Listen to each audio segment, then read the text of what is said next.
his staff want him to hide away?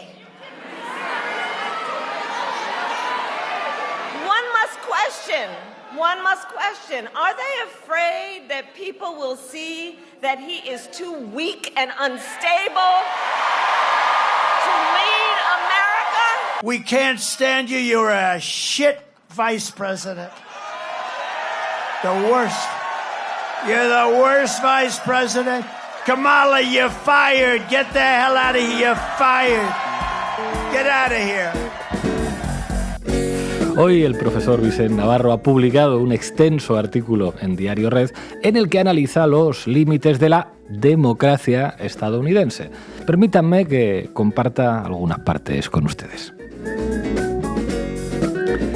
Varias son las grandes limitaciones del sistema electoral de Estados Unidos que afectarán de gran manera el resultado de las elecciones presidenciales, así como del Senado y de la Cámara de Representantes, que tendrán lugar en noviembre. Atención. Una es la escasa representatividad del Senado, del colegio electoral que elige al presidente de los Estados Unidos y también de la Cámara de los Representantes. El Senado es la cámara legislativa más poderosa que existe en el gobierno federal de Estados Unidos, pues tiene que aprobar, entre otros muchos temas, el presupuesto federal, el nombramiento de los ministros del gobierno propuestos por el presidente y también los miembros de la Corte Suprema, casi nada. Un dato poco conocido en España, que casi nunca es citado en los medios de comunicación, es que cada estado de los 50 existentes en Estados Unidos tiene derecho a elegir solo 2 senadores independientemente del tamaño de su población. California, que tiene más de 40 millones de ciudadanos, tiene el mismo número de senadores, 2, que el estado de Wyoming, donde solamente viven 500.000 personas. Un californiano tiene, por lo tanto, 80 veces menos poder para incidir en las elecciones del Senado que un ciudadano de Wyoming. Los estados pequeños tienen, pues, mucho más poder que los estados grandes y, claro, suelen ser más rurales, más conservadores y donde hay más votantes del Partido Republicano, que hoy sostiene, por cierto, posturas de ultraderecha. Esta es una de las razones por las cuales el Senado tiende históricamente a ser muy conservador. Una situación semejante ocurre con la elección del presidente de los Estados Unidos, la cual no se realiza por elección directa por parte del electorado, sino por miembros del colegio electoral elegidos por asambleas estatales dentro de unas reglas que, de nuevo, favorecen a los estados pequeños y desfavorecen a los estados grandes, donde los centros urbanos e industriales existen. Ello explica la orientación conservadora del colegio electoral que elige al presidente de los Estados Unidos. Como consecuencia de ello, en muchas ocasiones, el presidente elegido no ha sido el más votado. Durante todo el siglo XXI, el candidato demócrata a la presidencia de los Estados Unidos obtuvo más votos que el candidato republicano, excepto en las elecciones de 2004. Y, sin embargo, durante este periodo, Estados Unidos ha tenido más presidentes republicanos que demócratas. Un caso típico fue la elección del candidato republicano Donald Trump en 2016, quien obtuvo, atención, 3 millones menos de votos que la candidata de los demócratas Hillary Clinton. En cuanto a la otra cámara, la Cámara de Representantes es elegida por los distritos electorales dentro de cada estado y los límites de los distritos electorales los definen y aprueban los partidos que gobiernan el estado donde están los distritos. De ahí que no sea infrecuente, por ejemplo, que los barrios donde la mayoría son ciudadanos negros que suelen votar al Partido Demócrata sean diseñados y divididos en fracciones pequeñas que pasan a ser parte de los distritos electorales blancos. Es también conocido que para muchos sectores, como la población negra y sectores pobres de la clase trabajadora blanca, pues tienen dificultades en el proceso de votar, siendo el Partido Republicano el mayor promotor de tales dificultades. Interesante, ¿verdad?, lo que cuenta el profesor Navarro. Bueno, lean el artículo entero en Diario Red, aprenderán mucho sobre los déficits democráticos del sistema político de los Estados Unidos. Hoy en La Base hablamos de las elecciones en la democracia más famosa del mundo. Bienvenidos y bienvenidas. La Base.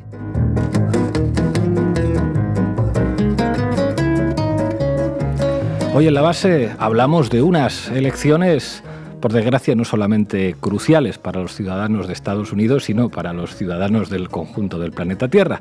Las elecciones de los Estados Unidos, y evidentemente tenemos que estar pendientes. Irene Zugasti, ¿qué nos traes? Bueno, pues vamos a abrir hoy una cajita de herramientas para entender cómo funcionan estas elecciones y sobre todo por qué funcionan como funcionan. Ina Fino Génova, ¿qué nos traes? Vamos a repasar las encuestas, a ver qué dicen en los estados pendulares indecisos y también hablaremos un poco sobre los escenarios que se abran con la victoria de uno o de otra candidata. Hoy no está Manu Levin, pero estamos de celebración, como cuando legalizaron el PC en 1977, porque por fin han puesto a Manu Levin, periodista de Canal Red en televisión española, que ha estado hoy allí, por eso no está aquí, y nosotros lo celebramos. Con quien sí vamos a contar es con Edu García, de Descifrando la Guerra, de nuestro consejo editorial, especialista en política internacional, para preguntarle por las elecciones en Estados Unidos. Arrancamos, Xavi. La base de datos. Informa Irene Zugasti. Informa, compañera. El mundo entero mira a las elecciones del 5 de noviembre en Estados Unidos, pero ¿sabemos en realidad qué vota la ciudadanía estadounidense? Decía Vises Navarro, en Diario Red, lo comentábamos en el editorial, que para entender estas elecciones, tanto su funcionamiento como sus posibles resultados, hay que ser conscientes de la gran crisis de legitimidad de la democracia que atraviesan ahora mismo los Estados Unidos de América. Existe una percepción generalizada, como señala Navarro y como repiten muchos de los grandes medios de información en España, de que la democracia en los Estados Unidos es ejemplar, vamos, que son la referencia para las democracias del mundo, uno de los sistemas democráticos más desarrollados, que llegó a decir Ana Pastor. Pero vamos a contarles cómo se vota y después ya juzgan ustedes si les parece un sistema muy avanzado o no tanto. Las elecciones presidenciales de 2024 son las 60º que se celebran en Estados Unidos, que lleva eligiendo presidente o presidenta desde George Washington en 1789, tras la independencia de los Estados Unidos. Pero en estas elecciones no se vota únicamente ni directamente al presidente. La cosa tiene mucha más enjundia en el sistema electoral norteamericano, que es el sueño o pesadilla de todo politólogo. Sí somos. Pues Ina, porque es bastante diferente a lo que conocemos en muchos estados, como por ejemplo el Estado español. Para elegir a la presidencia de los Estados Unidos, la fecha, por cierto, no es casual. Siempre sucede el mismo día, el primer martes después del primer domingo de noviembre, entre los días 3 y 9 de dicho mes. Se celebra en cada año un múltiplo de 4 y después de, 21 meses de campaña. La elección de ese momento se remonta a la época de la independencia y tiene que ver con cómo se estructuraba la vida del elector estadounidense de entonces. Estableció que fuera pues después de la cosecha, pero antes de la llegada del invierno y pasada la festividad de Todos los Santos. Era un país eminentemente agrícola y el sufragio era censitario y estaba prohibido, obviamente, entonces para las mujeres y para los esclavos y las esclavas. Entonces se vota en ese 5 de noviembre y poco tiempo después, durante el mes de diciembre, el presidente y el vicepresidente de los Estados Unidos, luego son elegidos. Y ahí también está parte del tema, porque el 5 no se vota una papeleta donde ponga Donald Trump o Kamala Harris, se vota a una o a un representante del colegio electoral, a un elector o compromisario.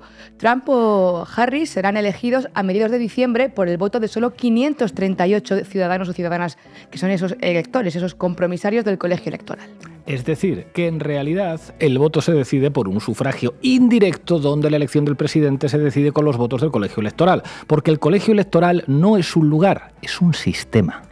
O sea, que los ciudadanos no votan directamente a los candidatos, como sucede en España, sino que delegan esa función en esos 538 compromisarios nominados por los partidos políticos en los 50 estados del país.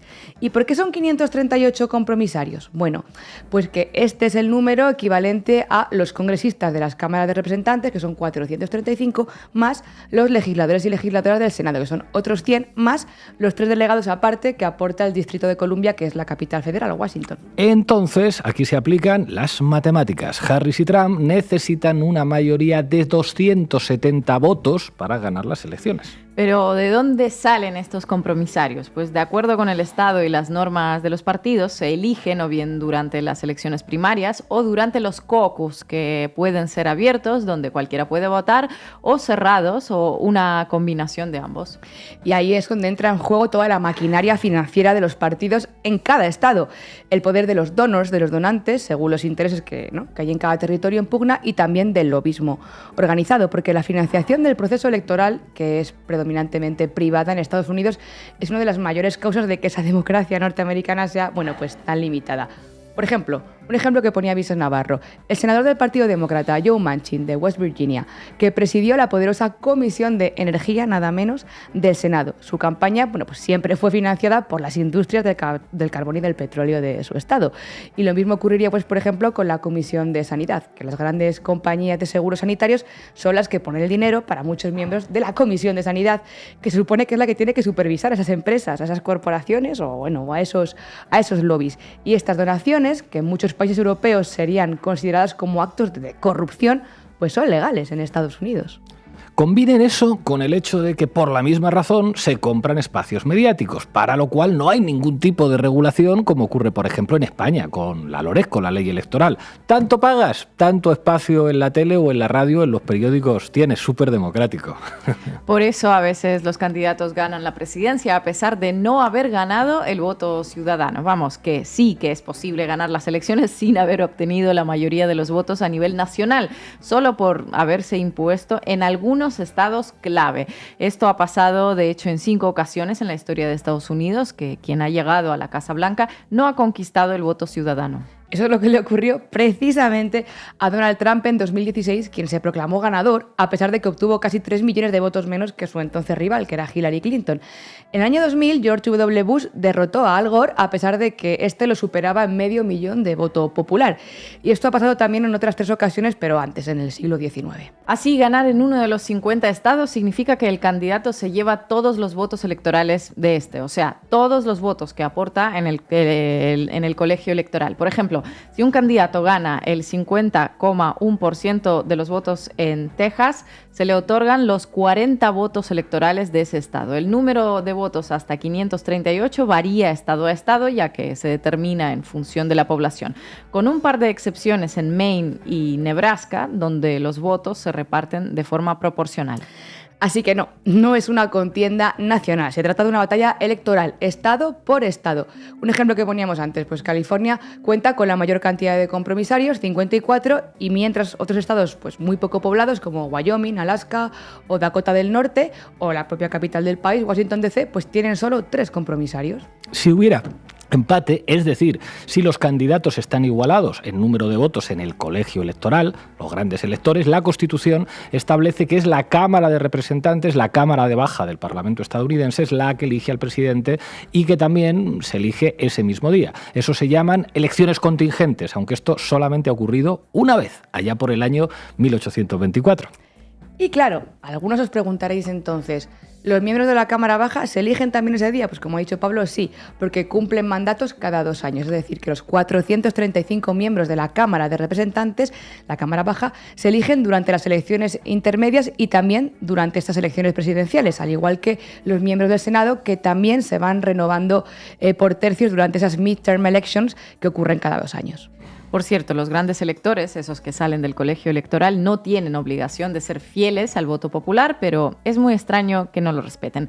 Y si ustedes se preguntan por qué los padres fundadores de los Estados Unidos tomaron esta decisión y eligieron esta fórmula electoral, en teoría se hizo para equilibrar como un término medio entre un sufragio directo y un voto directo a través de la Cámara de Representantes. Se dice normalmente que esta decisión y ese reparto poblacional de compromisarios benefició desde entonces y hasta ahora a los estados del sur, que estaban más poblados, pero donde los esclavos y esclavas constituían una gran parte de la población.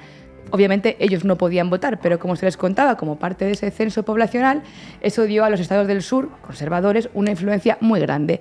A lo largo de las décadas se han presentado no pocas, cientos de propuestas de enmienda al Congreso para modificar o abolir esa figura, ¿no?, del colegio electoral, pero ninguna ha prosperado. Hay también muchas diferencias en la manera en la que se vota en las elecciones que se celebran en cada uno de los estados.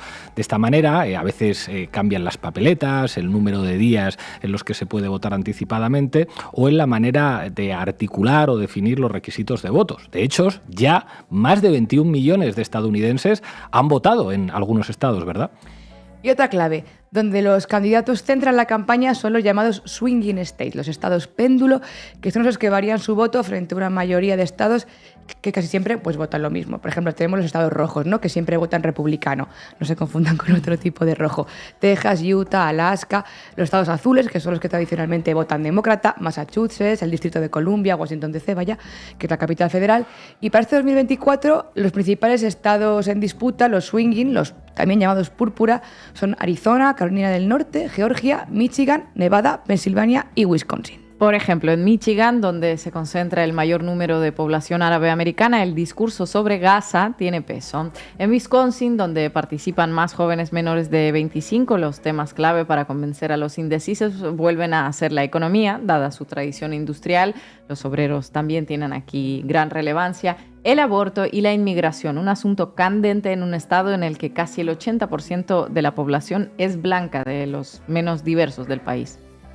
Así que, como veis, los temas que están en campaña son los que muchas veces marcan los swinging states. En Arizona la inmigración, en Nevada el voto latino, en Georgia el voto afroamericano, porque es casi todo demócrata. Este año, por cierto, por ejemplo, en Georgia se han registrado para votar casi 2,5 millones de personas de esa comunidad, el 30% del electorado.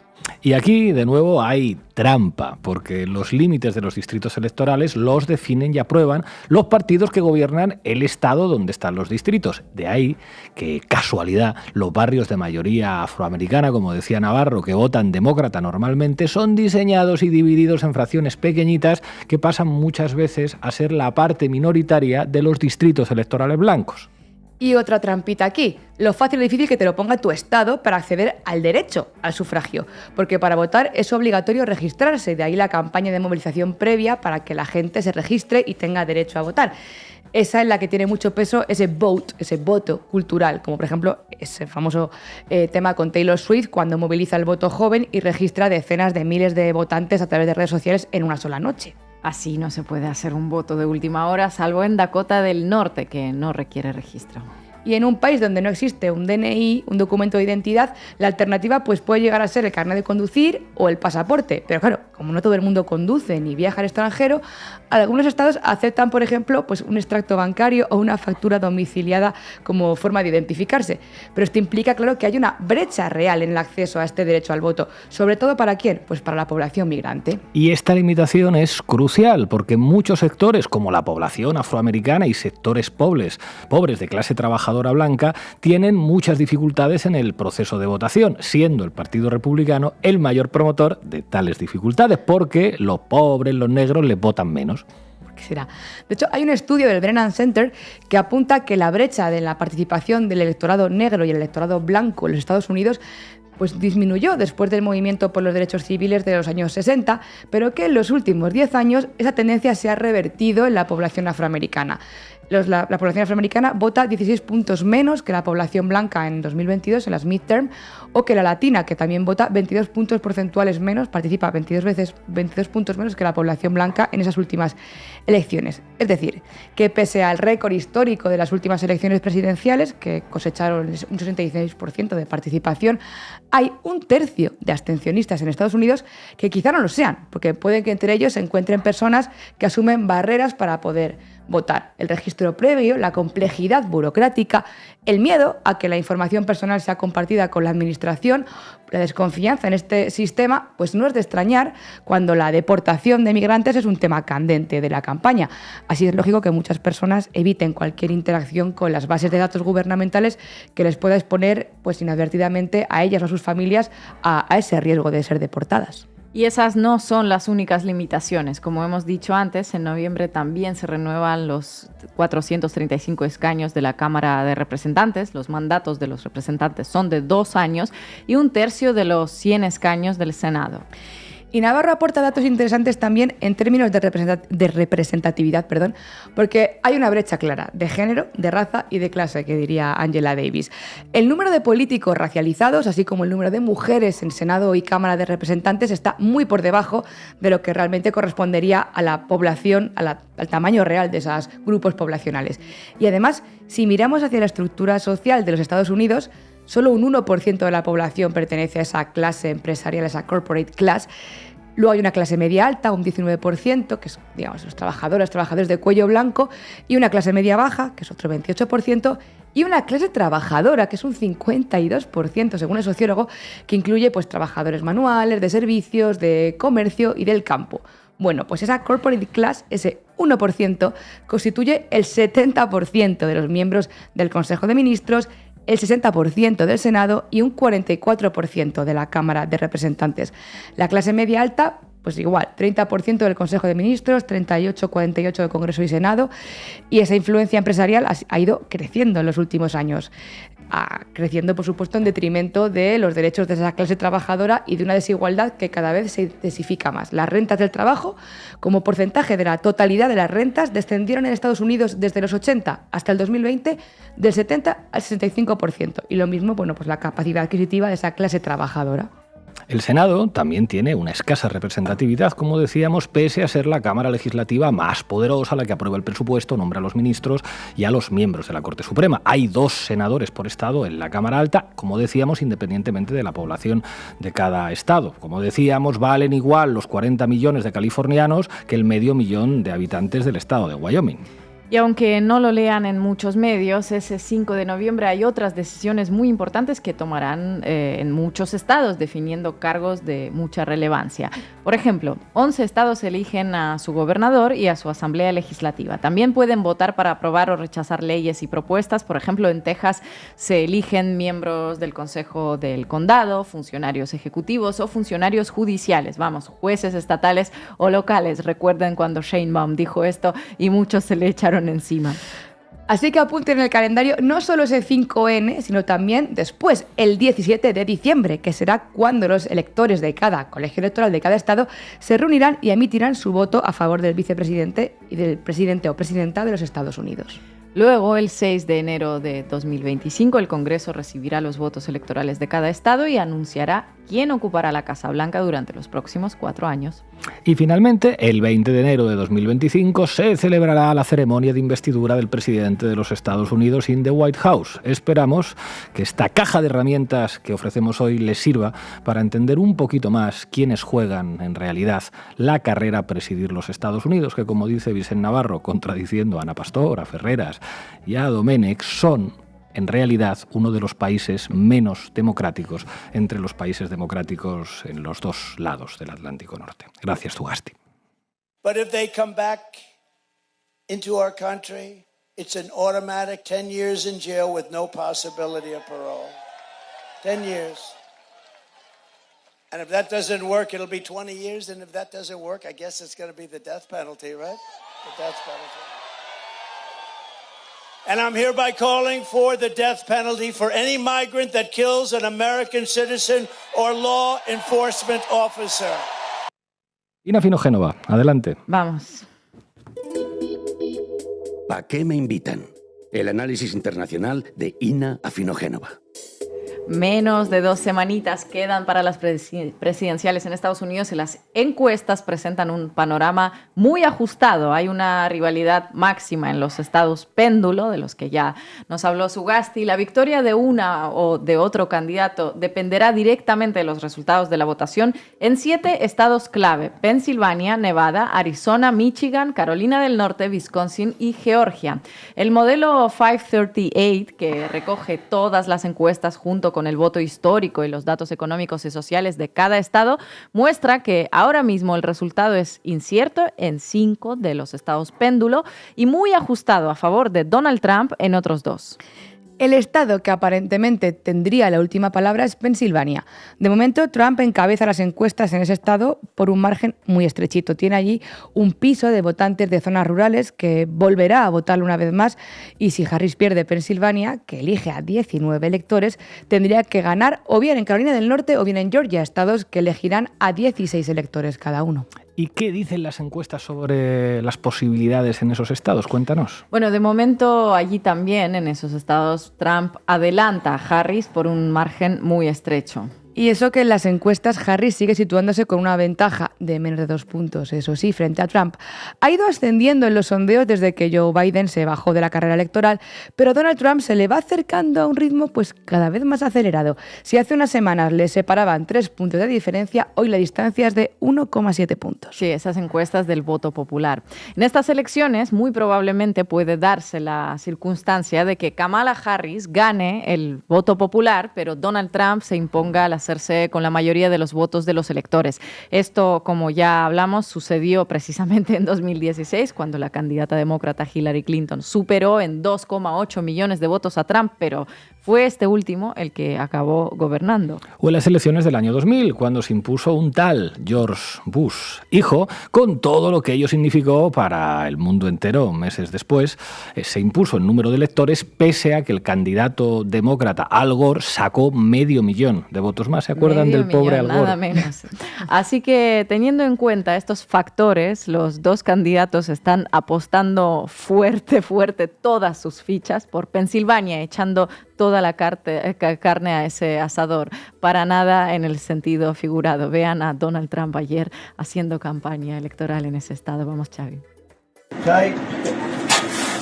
We got the salt on it. Never touches the human hand. Very good. Very Nice good. and full. Thank you. Good. Okay, let's say.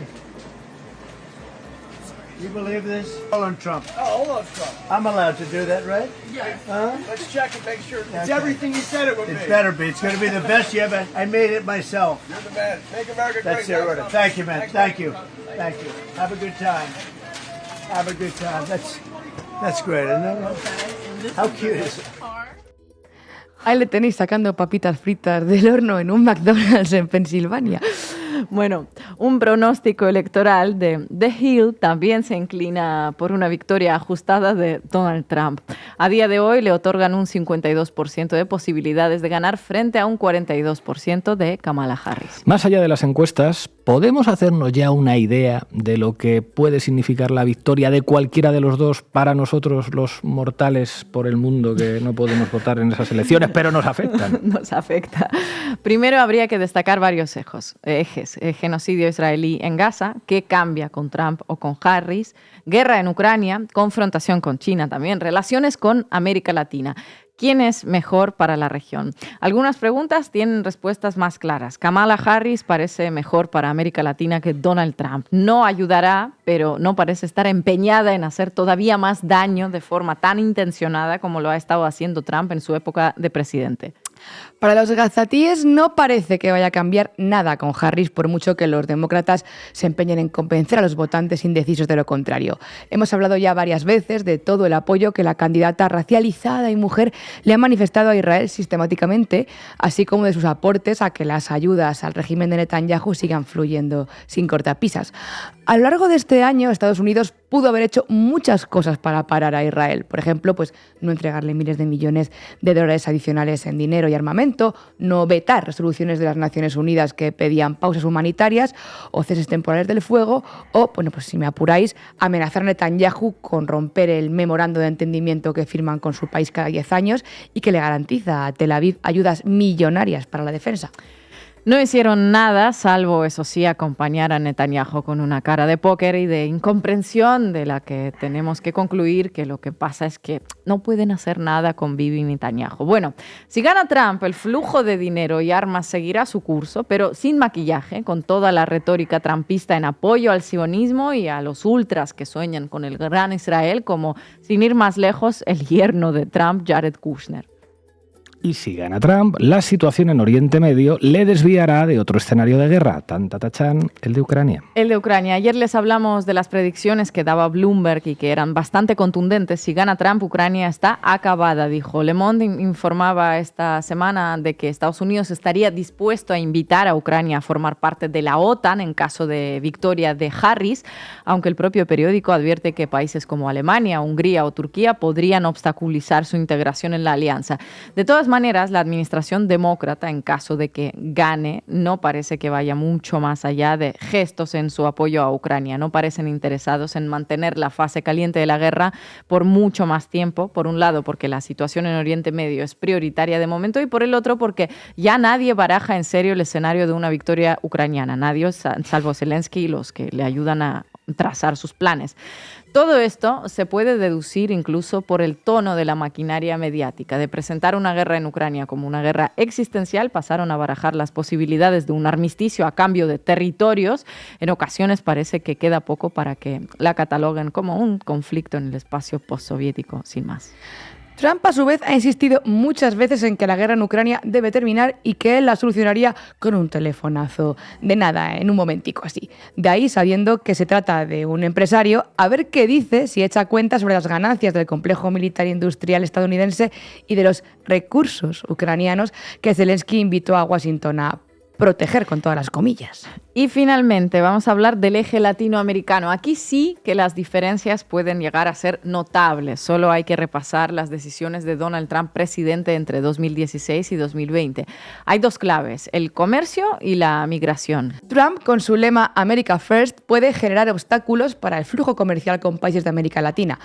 Y si bien México, Colombia y Brasil, países grandes donde Estados Unidos es el primero o el segundo socio comercial más importante, pueden sortear esa crisis, a quien más le perjudicará el proteccionismo trumpista es a los países más pequeños, a naciones como El Salvador, como Honduras o como Guatemala. Por ejemplo, 1/3 de las exportaciones de El Salvador se dirigen al mercado estadounidense. Un gobierno de Trump sería menos beneficioso para países también como Cuba, que estos días está recuperando de un brutal apagón, o Venezuela, donde las ansias de Trump por acabar con regímenes antidemocráticas lo llevaron a upar a Juan Guaidó, promover intentonas golpistas con ayuda de mercenarios y asfixiar a civiles con sanciones siempre quirúrgicas. Para Cuba, una presidencia de Trump sería desastrosa. Enterró todo lo que se había logrado avanzar en normalización durante el periodo de Obama, y la administración Biden simplemente dejó la isla a su suerte sin revertir nada. Un regreso de Trump significaría todavía más presión para una isla que lleva más de 6 décadas de brutal embargo. El amigo de Trump, Javier Milei, estaría muy contento con la llegada de Trump a la Casa Blanca, ¿verdad, Ina? Pues igual se alegran él, Karina y su perro inexistente, pero en términos prácticos, yo que Milei no me fiaría tanto de Donald. Argentina necesita inversiones, inyección de dinero, y de momento Milei lo está negociando con China, con la que dijo que nunca hablaría por comunista. Aunque ideológicamente Milei y Trump tengan mucho en común, está por ver si Argentina obtendrá beneficios de esta amistad. Cuando Jair Bolsonaro, otro amigo de Trump, presidía Brasil, el gobierno estadounidense suspendió las cuotas de importación de carne brasileña en un movimiento del siempre presente America First. Por mucho que quiera Jair Bolsonaro o a Javier Gerardo, América sigue estando first, ¿verdad? Sigue estando first. Y a México, que es el primer socio comercial de Estados Unidos, también parece favorecerle más una victoria de Harris. Trump podría poner fin al nearshoring, la reasignación de actividades industriales a países vecinos, llevándolo todo de regreso a casa, y eso, y no la ley del Poder Judicial mexicana, por cierto, sí que podría afectar a la economía mexicana directamente. Además, en 2026 está prevista la revisión del Tratado de Libre Comercio entre México, Estados Unidos y Canadá, en cuyo marco Trump podría endurecer las concesiones todavía más. Entre 2018 y 2019, Trump ya impuso aranceles a las exportaciones mexicanas de acero y aluminio, amenazando con un 5% de impuesto a todos los productos mexicanos, en respuesta a lo que tachaba de mala política migratoria por parte de México. Vamos, que no había que dejar pasar a nadie a Estados Unidos. La migración va a ser uno de los temas centrales en las relaciones entre Estados Unidos y América Latina. Aunque, al igual que en el caso del genocidio de Gaza, no parece que las condiciones para los migrantes vayan a cambiar sustancialmente con una o con otra administración. Recuerden a los niños en jaulas durante el mandato de Obama. Veremos lo que pasa. En cualquier caso, Estados Unidos nunca defrauda. Sus políticas de cara al exterior siempre son todavía peores de lo que uno se esperaría, porque independientemente de que gobiernen los demócratas o los republicanos, el poder va a continuar siempre en las mismas manos. El complejo financiero financiero, el conglomerado industrial militar, los grandes capitales y sus lobbies en general.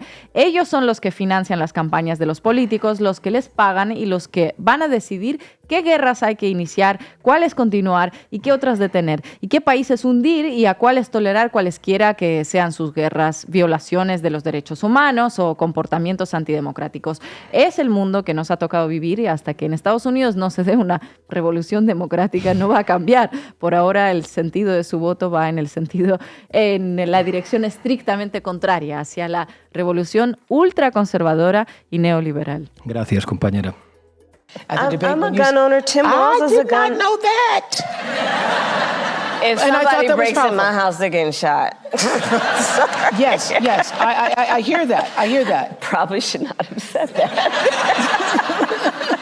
But My staff will deal with that later.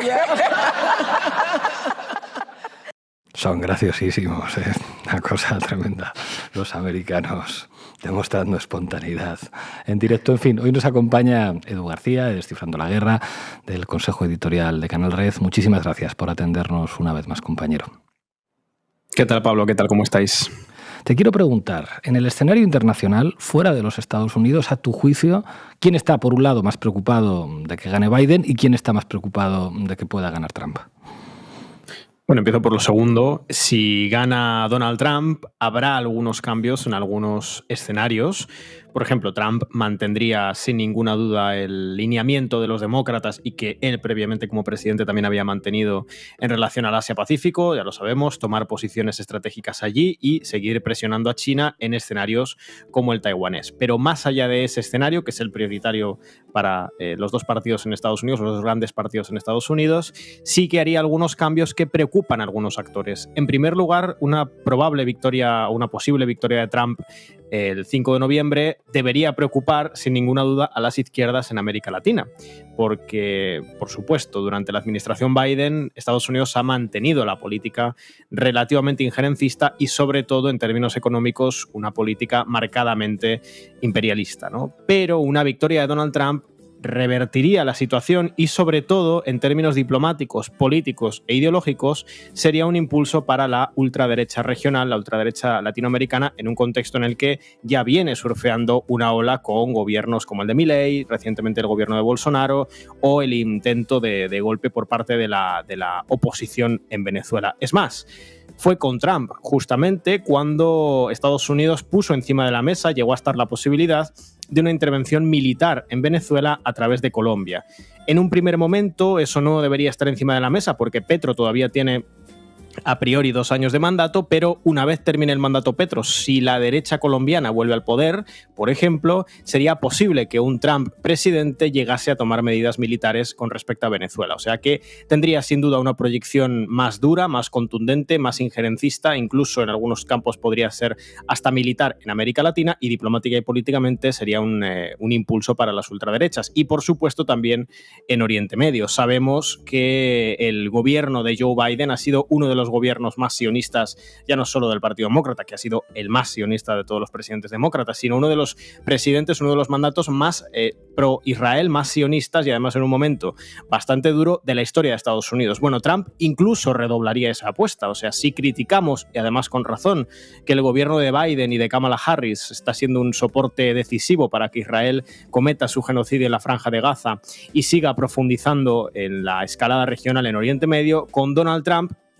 rompemos la frase, la mítica frase de que no se puede estar peor. Bueno, sí, en relación a Oriente Medio se puede estar todavía peor si Donald Trump ganase las elecciones. Y una posible victoria de Donald Trump preocuparía también, en este caso, a Ucrania, porque en la estrategia internacional de Donald Trump hay un primer escalón en la jerarquía, Asia-Pacífico, un segundo escalón en la jerarquía, que es Oriente Medio, y ningún otro actor, ningún otro conflicto lo comparte, y Ucrania quedaría relegado a un tercer, cuarto escalón.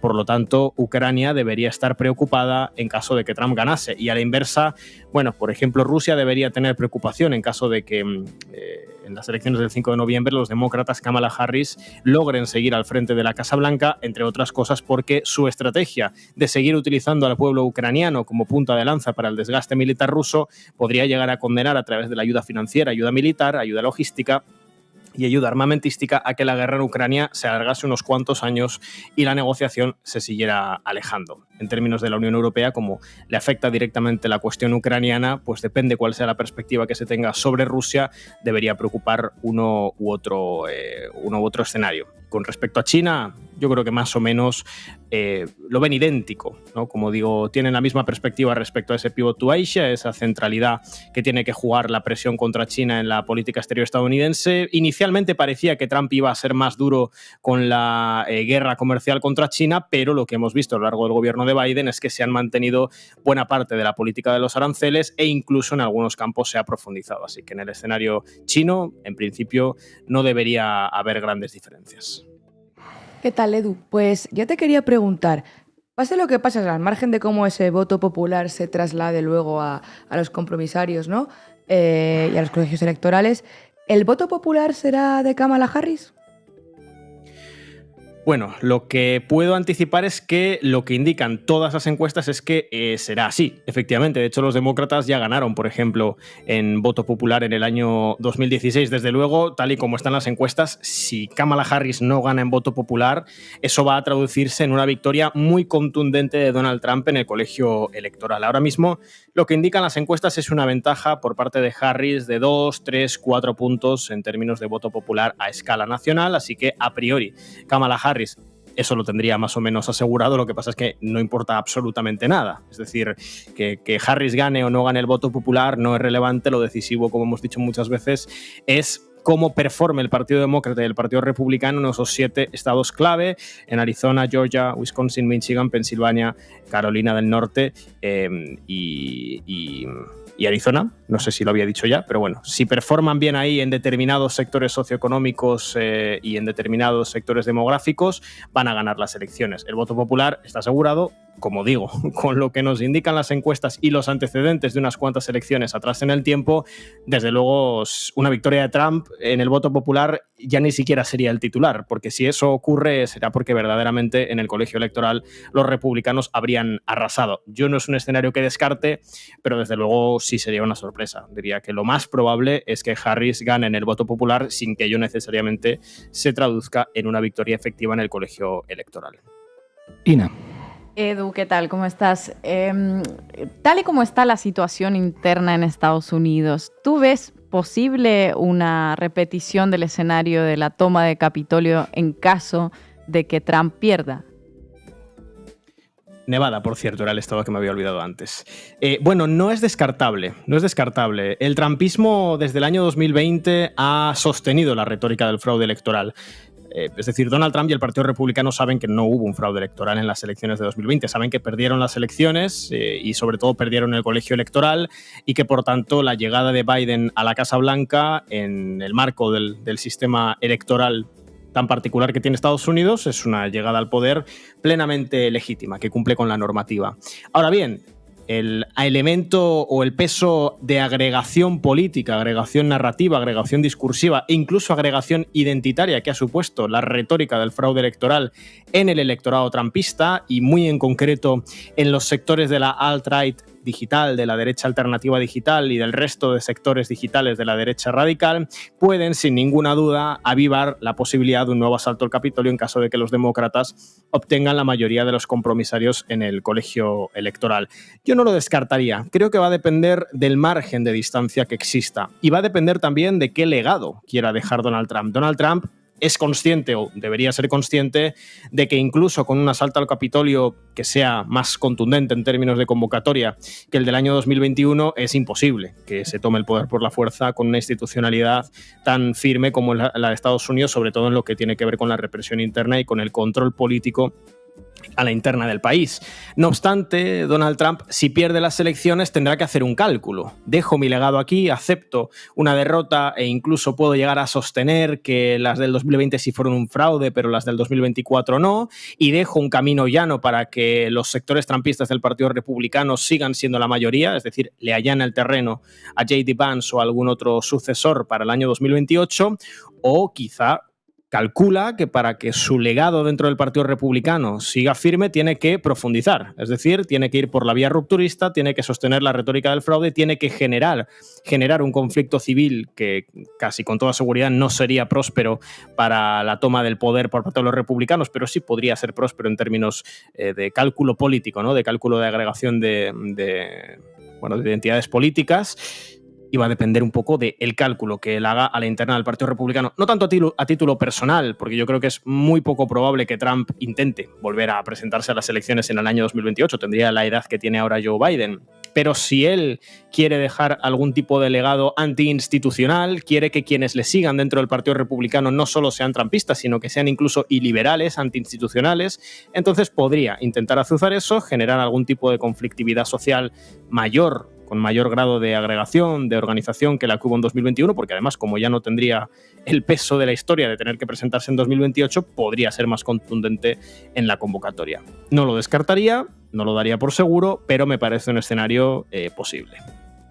Eduardo García, muchísimas gracias por atender una vez más a Canal Rey y a La Base. Hasta pronto. Gracias a vosotros, como siempre. Hasta pronto. Llegamos al final del programa. Recordad, aseos, socios y socias de Canal Red, para que podamos hacer esto que hacemos, que trata de ser periodismo serio. Lo podéis hacer en apoya.canalred.tv o en el QR que de nuevo está apareciendo aquí en pantalla. Os vamos a dejar con un temazo de los Dead Kennedys, que inspiraron, por cierto, a los Lendakaris muertos. El tema se llama Kill the Poor. Hasta mañana.